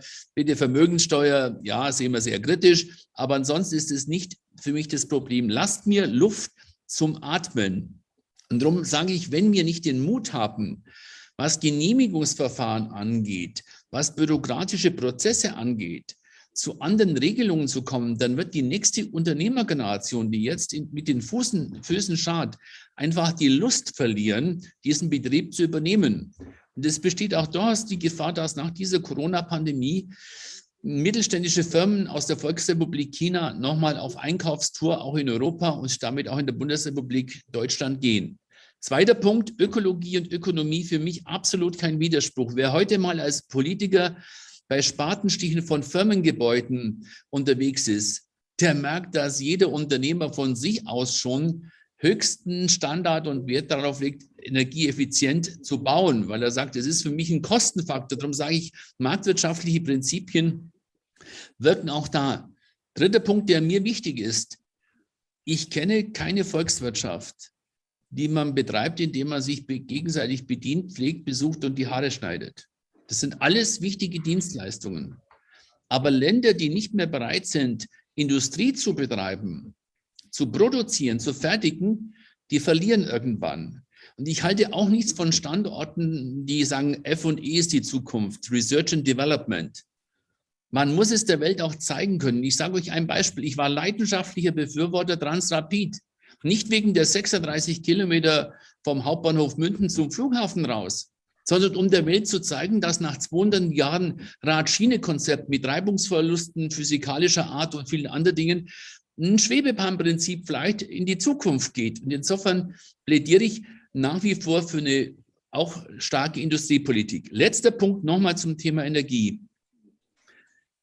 Lasst uns bitte aufpassen, was die Legendenbildung angeht. 10H ist entstanden in meiner Region durch gewaltige Bürgerproteste, was das Thema Errichtung von Windkraftanlagen im Allgäu angeht. Und ich bitte jetzt einfach jeden mal auf die Karte zu schauen, die kann man im Netz im Bayern Viewer runterholen. Von den über 1000 Windkraftanlagen im Freistaat Bayern stehen 70% in Nordbayern und der größte Teil davon wieder in Unterfranken. Warum? Weil es völlig logisch ist, mit gesundem Menschenverstand baue ich eine Windkraftanlage dorthin, wo Windhäufigkeit ist. Am leichtesten tun wir uns natürlich offshore an der Küste. Da muss ich keine 200 Meter hochbauen. Da reichen auch 80 und 90 Meter. Und einen Punkt will ich auch noch korrigieren. Horst Seehofer hat damals, ich war der zuständige Minister, hat damals das Thema Erdverkabelung nur zur Sprache gebracht, um die Akzeptanz. Wir hatten doch riesige Proteste. Und was ich jetzt in der Politik vermisse, keiner im Bayerischen Landtag hat den Mut, dem amtierenden Wirtschaftsminister mal auf die Füße zu steigen und zu sagen, du als bayerischer Wirtschaftsminister trittst in Berlin ein für den Bau der Stromtrassen. Du musst dafür eintreten. Deine örtlichen Abgeordneten stellen sich nach wie vor in der Oberpfalz und in Niederbayern vor die Menschen hin und sagen Nein zu Monstertrassen. Es gibt keine Monstertrassen. Wir verbuddeln das in die Erde. Und da haben Sie recht, was Sie gesagt haben. Das Ganze ist der Kostenfaktor mal 4 in etwa. Ich hätte kein Problem damit gehabt. Mein Vater ist 88 Jahre alt. Der sagt, was macht ihr für einen Schwachsinn? Wenn man Strom braucht, da baut man eine Stromleitung. Warum müsst ihr das fürs 4-fache Geld in der Erde verbuddeln? Und deshalb, diese Doppelmoral herrscht beim Bürger, sie herrscht teilweise natürlich auch in der Politik. Deshalb klare Ansage an alle Vertreter aller politischen Parteien, was dieses Thema angeht. Einfach auch dem amtierenden Wirtschaftsminister nochmal sagen, bitte da nicht aus populistischen Gründen in München Ja sagen und draußen Nein. Das Gleiche machen wir beim Impfen, da sagen wir heraus so und drin sagen wir so. Ich sage jetzt mal, was die Freien Wähler angeht. Insofern bitte nicht überrascht sein, Man kann sich über die Grünen manchmal ärgern, aber eins muss man ihnen zugestehen, klare Absprachen gelten. Das heißt, die Grünen stellen sich auch in der Oberpfalz und in Niederbayern hin und sagen vor Ort, wir brauchen diese Leitungen, um diesen Strom hier runterzukriegen. Und letzter Punkt, ich bin bei Wasserstoff nicht skeptisch generell, ich bin skeptisch, was die individuelle Mobilität angeht. Wasserstoff ist eine hervorragende Möglichkeit, um Überschussstrom aus erneuerbaren Energien zu speichern. Wasserstoff kann ich speichern. Und ich kann, wenn ich CO2 hinzugebe, sogar künstliches Methan erzeugen, um das ins Netz einzuspeisen. Beim Thema Mobilität bitte ich auf die Grünen einfach diesen Technologiemix. Wir werden mit dem Verbrenner noch längere Zeit leben. Es geht um die Frage nicht Antriebsart, sondern Kraftstoff. Lassen Sie uns auch das Thema Biokraftstoffe und synthetische Kraftstoffe. Wir haben in Straubing entsprechende Zentren errichtet. Lasst uns das nochmal nutzen, bevor wir den Verbrenner generell tot sagen. Ich sage, es ist eine bewährte Technologie, die nach wie vor meiner Meinung nach eine Berechtigung hat. Aber nochmal, bitte bei den Mittelständlern aufpassen. Es ist nicht immer die Steuer. Wir Politiker meinen, wir müssen uns übertrumpfen, wenn es um Steuersenkungen geht. Das interessiert die im Moment verhältnismäßig wenig, mit Ausnahme der Vermögensteuer. Die wollen einfach wirtschaften können und wollen wieder atmen können und sich nicht von unnötiger Bürokratie ersticken lassen. Vielen Dank. Der Olaf, genau. Ja, vieles Richtiges gesagt worden, auch vom Kollegen Scherer gerade schon mal. Ich finde das schön und erfrischend, so eine Diskussion, aber ich glaube, in der Tat, ich möchte mal zurückkommen auf einige Vorredner. Ich glaube, wir müssen schon feststellen, dass wir eine bestimmte Doppelmoral haben, und zwar überall in diesem Staat. Und ich glaube, wir können es nur durchbrechen, indem der Rahmen ja nun nach wie vor von Politik gemacht werden muss und dass wir visionäre Denker auch in der Politik brauchen. Kleiner Seitenhieb auf die CSU, es reicht einfach nicht, einen Baum zu umarmen, ne, um Ökologieoffenheit zu zeigen. Das reicht einfach nicht. Das ist populistisch, kommt bei den Menschen nicht so an. Und das ist eben genau der Punkt. Und wir müssen den Menschen auch klar machen, dass Politik schwieriger ist, als nur einen Baum zu umarmen. Wir müssen ihnen einfach klar machen, dass es komplex ist. Und ich glaube, wir brauchen Visionäre, die wirklich hergehen und uns mal wirklich vorleben und vorzeigen wollen, was man von den Menschen auch ein bisschen erwartet, wo sie eingeladen sind, mitzugehen. Mir ist immer völlig klar, die Dekarbonisierung werden wir nie erreichen, wenn wir die Bürgerinnen und Bürger nicht mitnehmen. Das ist einfach so. Und das heißt, wir müssen sie leben, wir müssen die Rahmenbedingungen schaffen. Und ich will mal ein Beispiel sagen, was mir seit 3 Jahren im Kopf ist, als Professor Dr. Pinkwart bei mir in Nordrhein-Westfalen neuer Minister geworden ist für Wirtschaft und Digitales. Da hat er wirklich 2 Wochen nach seiner Ernennung hat er einen Kreis, einen runden Tisch versammelt. Da saß dann das Finanzamt, da saßen die Sozialversicherungsträger, die Bundesanstalt für Arbeit, das Ordnungsamt. Und er sagte, ich möchte von Ihnen als Leitungsposition hier in diesem Land, dass wir darüber nachdenken, dass wir spätestens in 3, 4, 5 Monaten ein digitales Gewerbe anmelden können, wo ein neuer Unternehmer, ein junger Unternehmer einfach seine Zahlen in den Computer tippt und alles andere läuft im Hintergrund. Sie werden gegenseitig verständigt etc. Und dann kriegt der kann Sachstand abrufen, der kriegt dann irgendwann die Nachricht so. Und zwar warum? Damit er sich auf seinen Job konzentrieren kann, damit Politik in den Rahmen schafft, damit er aber trotzdem einen Rahmen hat, aber trotzdem in dem Rahmen arbeiten kann.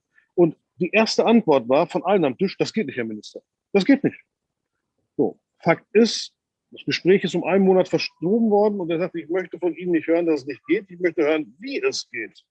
Und das ist eben genau der Punkt. Und Sie werden es nicht glauben, in Nordrhein-Westfalen können Sie Ihr Gewerbe digital anmelden, mittlerweile. Es geht also. Wir müssen diese Krusten aufbrechen und es muss von einem Minister runter auf die Leitungsfunktionen in den Ministerien, runter auf die Menschen. Und wenn das ist, dann geht auch dieses verkrustete Denken bei allen Menschen bei uns weg. Weil wir haben uns schon so ein bisschen, ich sage jetzt mal so ein bisschen ruhrgebietstypisch einlullen lassen. Und genau so leben wir auch. Und es wird schon irgendwie gehen. Und am Ende wird der Staat es dann schon machen. Nein, wir sind der Staat und wir müssen alle machen. Und ich glaube, das muss viel mehr rein. Ich erwarte, um da nochmal reinzukommen, ich muss mich dann auch gleich entschuldigen, weil ich jetzt wirklich gleich wieder in den Parteitag muss. Aber ich möchte wirklich nochmal zum Ende vielleicht einen Appell loswerden und sagen, wenn wir das hinkriegen, unter solchen Voraussetzungen wirklich neu zu denken, bereit sind, wirklich über den Tellerrand der einzelnen Parteiprogramme zu denken und das alles in einen Gesamtzusammenhang zu nehmen. Was ist gut für unser Land? Was ist gut für die Ökonomie, für die Ökologie? Was ist gut für das Soziale? Selbstverständlich, gerade ein Kollege Bildung gesagt, total wichtig. Ja, also Bildung, digital, lasst uns das versuchen, einfach mal zusammen zu denken, über Parteigrenzen hinaus, weil wir brauchen genau dieses Ärmel aufkrempeln in diesem Staat. Und es muss von oben ausgehen. Es muss sich von oben nach unten durchfressen, auf Deutsch gesagt, damit es auch an der letzten Milchkanne sozusagen ankommt, damit wir dann wirklich sagen können, jawohl, es bewegt sich wieder was ins Land. Das Land hat wieder Lust, Profit zu machen. Das Land hat Lust, dann auch Schwächere in der Gesellschaft mitzuziehen. Aber dieses Land existiert nicht nur, damit Steuern gezahlt werden, damit sie am nächsten Tag umverteilt werden. So funktioniert das Land nicht. Und wir müssen erkennen, dass das auch wirklich etwas ist, was in unserem Innersten wirklich uns bewegen muss als Politiker. Und das müssen wir einfach hinkriegen. Und ich glaube, dann haben wir eine gute Chance, wirklich in ein neues Zeitalter zu gehen, wo wir wirklich alle stolz sind auf unser Land, auf unsere Arbeit, auf unsere Leistung und wo wir auch nicht mehr neidisch sind, wenn Leute Leistung erbringen, wenn man Geld verdienen darf. Das ist was, das muss in unseren Köpfen passieren. Und ich glaube, das Letzte, was ich sage, ich glaube, die erste und wichtigste Möglichkeit, oder die gegeben sein muss für Politik, ist genau dieses Umfeld, diese Stimmung zu schaffen. Und wenn wir das hinkriegen, dann wird es auch einfacher mit den Verwaltungen. Also das ist dann einfach genau so ein Punkt. Ich gebe nur mal zu bedenken, wenn wir die Digitalisierung in den Sand setzen, also in meiner Heimatkommune in Nordrhein-Westfalen, gehen in den nächsten 8 Jahren 25% aller Verwaltungsbeamten in Rente. Dann sind die nicht mehr da. Und wir haben gar nicht so viele Fachkräfte, um das aufzufüllen. Das heißt, wenn wir die Digitalisierung nicht schaffen, wird der Bürger am eigenen Leib erleben, dass er nicht 3 Monate am Termin wartet, sondern wahrscheinlich 6 oder 8. Und das können wir nicht wirklich so wollen. Ich bedanke mich nochmal für die Einladung und bleibe jetzt noch 5 Minuten bei Ihnen. Und dann habe ich das Signal gekriegt, dass ich mich hier leider verabschieden muss aus München und mich wieder um die Berliner Geschichte kümmern muss. Dankeschön, hat mich auf jeden Fall sehr gefreut. Liebe Grüße nach Berlin. Amir und dann Andi. Ja, ich habe noch 2 Punkte. Ich finde das Thema Verbrenner auch sehr emotional. Und ich bin selber wirklich jahrelang die fettesten, dickesten Autos gefahren und habe es genossen. Als Grüner schon, oder? Als FDP-Mitglied. So, und aber wurscht, also auch wenn ich Grüne wäre, fahren. Ich finde aber, wir müssen eins berücksichtigen. Ich finde es nicht in Ordnung, so zu tun, als ob die Fortsetzung oder das Bewahren des Verbrenners irgendwie mit den Grünen was zu tun hätte. Null. Das ist einfach physikalisches Gesetz. Der Wasserstoff hat maximal 30% Wirkungsgrad. Das batteriegetriebene Fahrzeug 90%. Da könnt ihr euch auch von Herbert Dies von VW etliche Beiträge anschauen. Das ist nicht irgendwas von den Grünen, das ist einfach Physik. Da kann nicht irgendeine Partei sagen, Wasserstoff ist besser oder schlechter, sondern es geht einfach um physikalische Zusammenhänge. Der Wirkungsgrad ist nun mal so und er braucht 3-mal mehr Energieinput, um die gleiche Fahrleistung rauszubringen. Und egal, wie wir es jetzt schön reden, technologiefrei reden oder nicht, das ist nun mal so. Führt kein Weg dran vorbei. Wasserstoff ist aus meiner Sicht viel sinnvoller bei der Schifffahrt oder bei der Flugindustrie oder oder bei Bussen. Bei Bussen, Schwerkraft, da Ja, ist es geeignet. bei Aber beim LKWs. PKW hat das Schiff den Hafen verlassen. Und da können wir auch emotional noch so plädieren, wie wir wollen, aber da kommen wir nicht weiter. Und wenn wir darüber reden, dass die Politik Rahmenbedingungen setzt, ja, dann finde ich, führen wir unsere Wirtschaft in die Sackgasse, wenn wir sie mit antiquierten Technologien oder nicht zukunftsfähigen Technologien fördern, in irgendwas hineinbringen, ja, irgendwelche Zentren aufbauen, aber im Grunde genommen sich am Ende des Tages nicht durchsetzen werden. Kein Unternehmen, aber das machen wir doch gerade. Wir reden gerade darüber, dass irgendwelche Wasserstoffzentren entstehen, damit wir den Individualverkehr... Nein, er hat über E-Fuels gesprochen. Ja, E-Fuels, genau, das ist ja E-Fuels. E-Fuels ist das Gleiche. E-Fuels hat 30% Als Wirkungsgrad, Übergangsthema, weil wir noch Dutzende Millionen PKWs, die wir nicht bitteschön enteignen wollen. Nein, darum geht es doch gar nicht. Ja, langsam. Die werden, ja, was passiert mit denen? Werden die dann landen, auf den Schrotthaufen gelandet? Wo landen die jetzigen Fahrzeuge, die wir gefahren werden? Da werden sie auch hinkommen. Das ja, aber wie lange wird das dauern? Entschuldigung. Also im Grunde fahrt ihr eine riesige Enteignungsorgie für diejenigen, die heute ein anderes Auto fahren. Die größten Verbote der letzten Jahre wurden zwischen Schwarz-Gelb und Schwarz-Rot abgeschlossen. Ja? Rauchverbot, Ausstieg aus der Atomenergie, Ausstieg aus Kohlekraft. Das sind doch Verbote und Entscheidungen, die ich aber gut finde, ja. Die kann man auch viel schneller machen. Aber jetzt wollen wir damit aufhören, immer wieder dieses Verbotskette den Grünen umarmen. Dir tut es ja nur weh, dass du da bist bei der Partei. Nein, die Politik ist ja nun mal dazu da, um Rahmenbedingungen zu treffen. Und die ein oder anderen Verbote sind auch notwendig. Also ich meine, es geht ja darum, dass wir Menschen ein gesünderes Leben haben. Ja, die Annalena Baerbock, die sagt, aus jedem Verbot kommt die Innovation. Ja, ziemlich unrecht. Jetzt bin ich Ach so, ja, dann haben wir dann doch ein Verbotsland. Aber dann wäre ja eigentlich Nordkorea, das müsste das innovativste Land dann werden. Darüber wollen wir jetzt nicht zu sprechen. Also wir reden hier darüber, dass im Grunde genommen beispielsweise Ausstieg aus bestimmten Technologien, die langfristig beschlossen werden, uns die Möglichkeit geben, alternative Technologien zu entwickeln. Und das passiert ja in Deutschland permanent. Dafür haben wir die Experten, dafür haben wir die Ingenieurinnen und Ingenieure. Darum geht es. Aber wenn wir überzeugt sind von einer Technologie, die sich von einem Wirkungsgrad her nicht durchsetzen wird, dann ist doch Quatsch, das zu fördern. Das zweite Ding ist, wenn wir Kalifornien als eine wirtschaftsstarke Region rausnehmen und sagen, Kalifornien wäre ein eigenständiges Land, dann wäre Kalifornien weltweit die 5. größte Volkswirtschaft. 6? 7, glaube ich. Aber ja, 5. Okay. Kalifornien hat weltweit die strengsten, auch schon seit Jahren, die strengsten Klimaschutzvorschriften. Schon seit Jahren. Und dort ist das Thema People und Money und so weiter am ehesten ausgeprägt. Ne? Das heißt, da sind die stärksten Unternehmen, da ist Turbokapitalismus ausgeprägt wie nirgends auf der Welt. Nicht. Ja, was können wir besser machen? Das können wir besser machen. Ja, also aber, wenn wir dann doch bei dem Vergleich bleiben. Ne? Nein, was ich damit sagen will, ist, trotz Klimaschutzanforderungen, die am härtesten sind weltweit, die sehr oft dann in anderen Bundesstaaten und in anderen dann übernommen worden, das sind ja die Rahmenbedingungen, die gesetzt worden sind, die die Industrie oder die Wirtschaft dann aufgenommen hat, um daraufhin Produkte rauszubringen, die diese Anforderungen erfüllen. Und daraus entstehen Champions, daraus entstehen wettbewerbsfähige Firmen weltweit. Das müssen wir als die Chance sehen und nicht wie Verbote. Welches Verbot hat denn zu Apple geführt? Welches Verbot hat denn zu Google geführt? Welches Verbot hat denn zu Amazon geführt? Also das ist doch, jetzt bin ich mal vermittelnd an der Stelle. Ich glaube, ich gebe euch beiden ein Stück weit recht. Solange Wasserstoff einen entsprechenden, ich bin kein Techniker, kein Wissenschaftler, kann das jetzt glauben und nicht glauben, solange der Wasserstoff den Wirkungsgrad hat, würde sich wahrscheinlich in der Fläche nicht durchsetzen. Trotzdem ist es richtig, möglicherweise an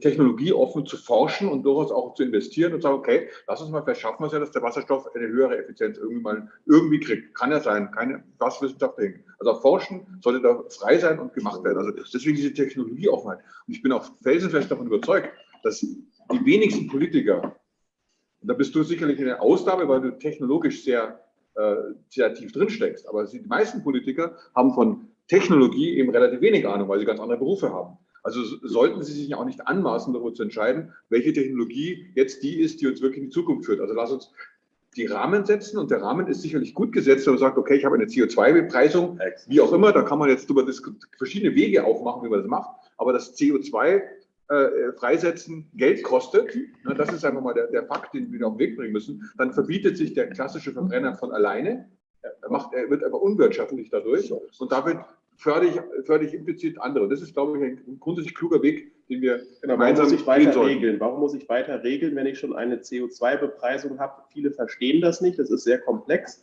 diese Anreizsysteme zu schaffen. Aber ich halte das für sehr, sehr wichtig. Und ich finde das auch toll, wie kann auch du sagen, also als tolles Unternehmen gegründet. Wie geht das Unternehmen weiter nach dem 26. dann? Oder wenn bestimmte auch steuerliche Sachen oder Sachen irgendwie durchgesetzt werden? Wir müssen leider die Diskussion ein bisschen abbrechen. Wir haben noch 8 Minuten. Der Ingolf, der sitzt schon länger so am Monitor. Wobei ich den Punkt, den ich machen wollte, gar nicht mal gemacht. Ich mache es ganz kurz. Ich will nur auf Ingolf, dann würden wir gerne mit euch noch eine Schlussrunde machen. Die Zeit rennt uns davon. Ich will nur auf diesen Vergleich mit Kalifornien kommen. Aus meiner Sicht hinkt der fürchterlich. Ich kann nicht sagen, weil Kalifornien die größten Verbote hat, hat es die beste Wirtschaft. Es ist dort ja auch nur Wirtschaft, die mit den Verboten kein Problem hat. Das heißt, die restliche Wirtschaft, die also umweltbelastender ist, die wandert einfach aus Kalifornien. So muss man es sehen, ja. In Kalifornien habe ich ja im Prinzip nur im weitesten Softwarewirtschaft.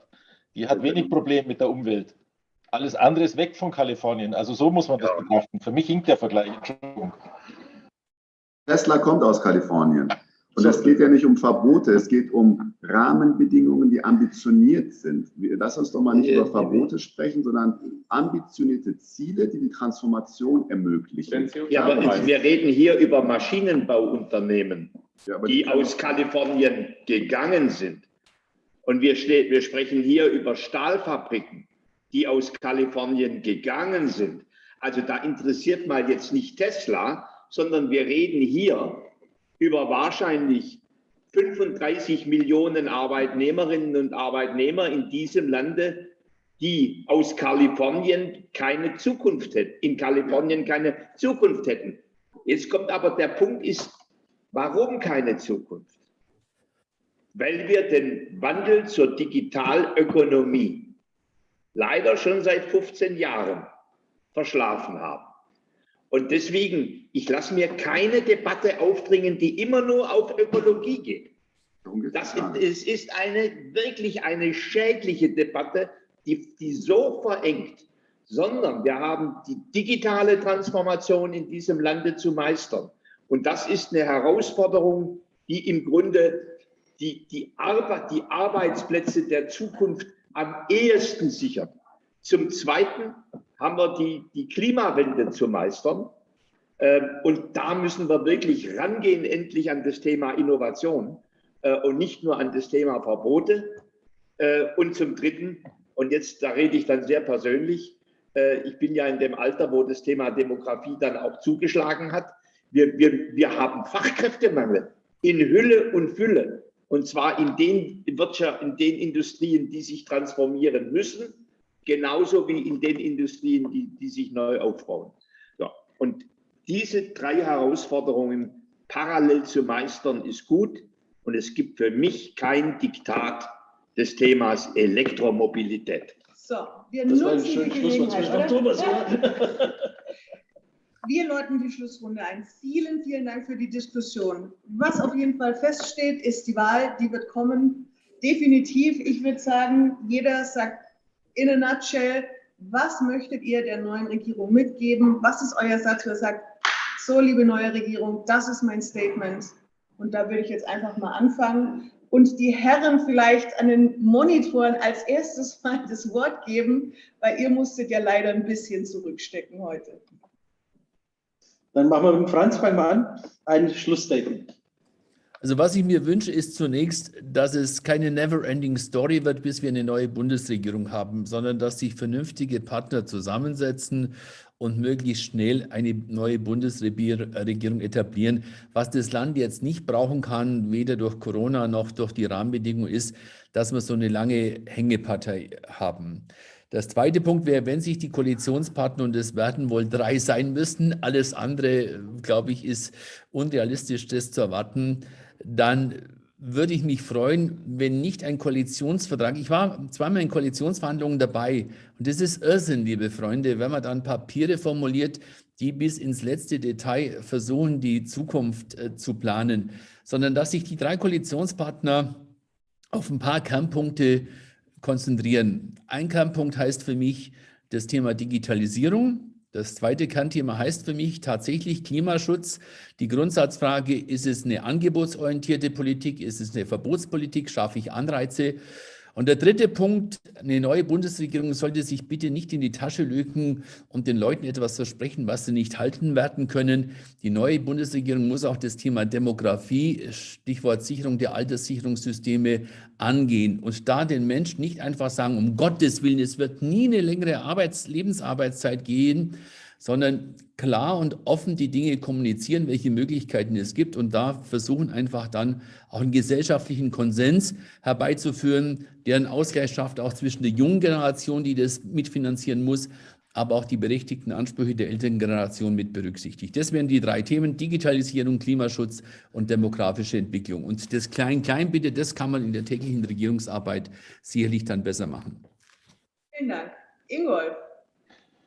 Ja, ich hänge mich gleich mal an das Stichwort Koalition an, weil Koalition meistens dazu führt, dass man faule Kompromisse eingeht, weil natürlich jeder die Ergebnisse seinem Klientel als Erfolg verkaufen will. Und je weiter die Parteien auseinanderliegen, umso fauler sind die Kompromisse. Also was wir uns wünschen, über die Parteien hinweg, die dann künftig koalieren werden, schaut bitte auf das Große und Ganze, lasst gesunden Menschenverstand walten und fangt an, unsere Großbaustelle endlich mal zu bearbeiten.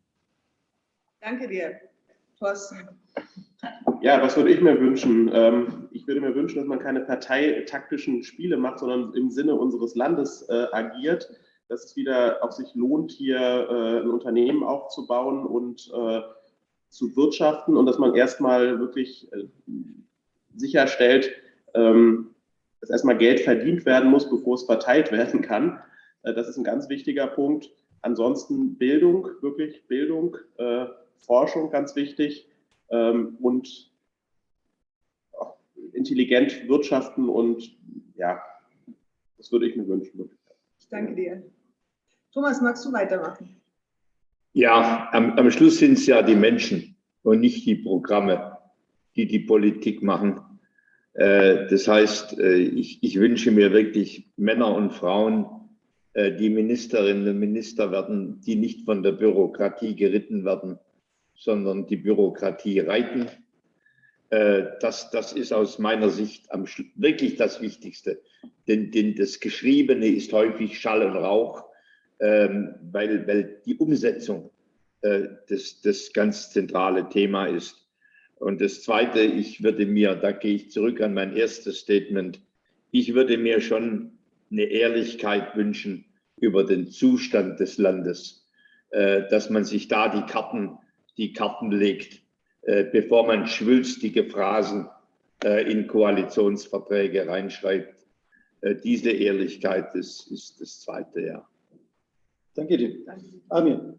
Ich wünsche mir eine ambitionierte und mutige Regierung. Ein weiter so wie bisher wäre fatal. Also wirklich ambitioniert, mutig, neue Wege gehen, neue Rahmenbedingungen schaffen, schnelle Umsetzung der Rahmenbedingungen, damit wir die Transformation der Wirtschaft schaffen, damit wir unseren Wohlstand sichern, und zwar in eine postfossilen Wirtschaft bringen und diese 35 Millionen Menschen, die du vorhin angesprochen hast, auch eine Zukunft geben, die eben wirklich langfristig lebt, aber auch die nächsten Generationen, unseren Kindern und Enkelkindern eine Welt hinterlassen, wo die auch hier weiterhin sitzen, die Mittagswiesen machen und sich auf einer lebenswerten Welt freuen dürfen.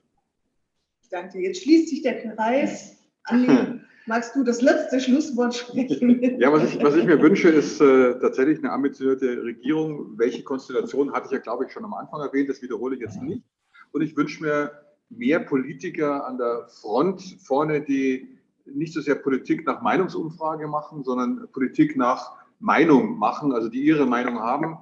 Mehr vielleicht Franz Josefs an dieser Stelle und vielleicht auch, oder auch Thomas, die Amir kann ich an der Stelle auch erwähnen, gibt eine ganze Menge, aber die wirklich ihre Meinung haben, ihre Weltbild haben, ihre Ideen haben und die auch mal gegen Gegenwind und gegen andere Meinungen durchsetzen wollen und dafür kämpfen und nicht nur darauf schielen, wie sie bei der nächsten Wahl positionieren. Sehr schön. Ja, was machen wir jetzt? So, jetzt saufen wir. Nein, wir genießen die Sonne natürlich, aber es war total spannender Mittagswiesen mit euch. Ich finde es auch toll, und das muss man auch mal sagen, dass ihr euch alle engagiert. Weil das ist nun mal der wichtigste Baustein in einer Demokratie, dass wir uns alle engagieren und auch mal selber die Sache in die Hand nehmen. Und deswegen ganz herzliches Dankeschön an alle, die aktiv dabei sind, die aktiv machen und tun und sich einsetzen und sich fetzen und auch wieder lieben. Also wunderbar. Hauptsache wir feiern uns am Und Schluss. die sich nicht aktiv einbringen wollen, Leute, geht's wählen. Also von dem her auch der Blick nach draußen. Geht an die Wahlurne, schickt euer Briefchen los. Also das würde ich persönlich noch mitgeben. Ich glaube, da schließen sich die meisten an. Und in diesem Sinne. Morgen 11.30 Uhr, zweite. Es geht um New Work. Servus, danke. Es geht um New Work und wir haben Martin Hagen zu Gast. Wir haben Susanne Seehofer bei uns im Raum. Die Nicola Allenheim kommt dazu, Sven Schaber und der Norbert Lohwieser wird auch dabei sein. Also auch wieder eine spannende Runde. Du wirst morgen nicht dabei sein? Richtig, ich habe noch einen Nebenjob. Dann würde ich jetzt mal den Andi fragen, ob der morgen dabei ist. Das ist selbstverständlich, wenn du mich brauchst, bin ich immer da. Ja, das ist einfach wunderbar. Ganz herzlichen Dank an euch alle. Danke auch an unsere Freunde hier drüben. Morgen werden wir mal eine Kamera da in die Richtung auch montieren, habe ich festgestellt, dass wir da euch auch bald sehen. Ganz herzlichen Dank, dass ihr da wart. Lisa, auch an dich ganz herzliches Dankeschön für diesen Support.